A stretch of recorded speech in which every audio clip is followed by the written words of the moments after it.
For today's video, share ko naman sa inyo ang giluto ko para sa dinner nila madam.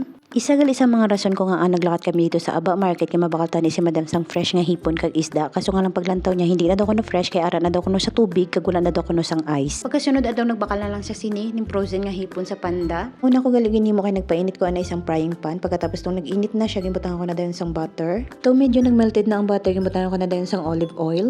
Tapos kabutang sang olive oil gisunod ko na dayon gisa ang garlic. Mekos ko lang hasta nga mag light brown ang kulay sang garlic. To nag light brown na ang kulay sang garlic ginsunod ko na dayon gisa ang puti nga sibuyas, ang green, yellow kag red nga bell pepper ay capsicum pala ay si Ann Curtis yarn.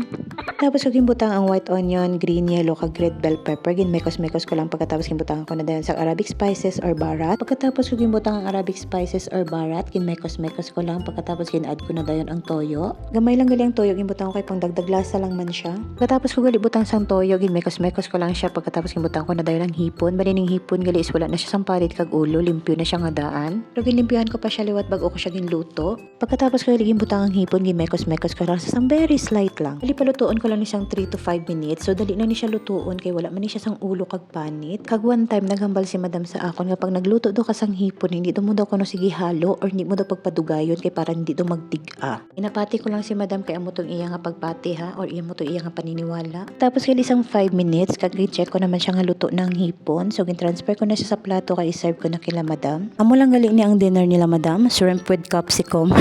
Char lang. Shrimp with bell pepper. Partner lang nila sang kubos kag salata sa body. Hasta na lang gali diri ang akon nga video. Salamat sa paglantaw.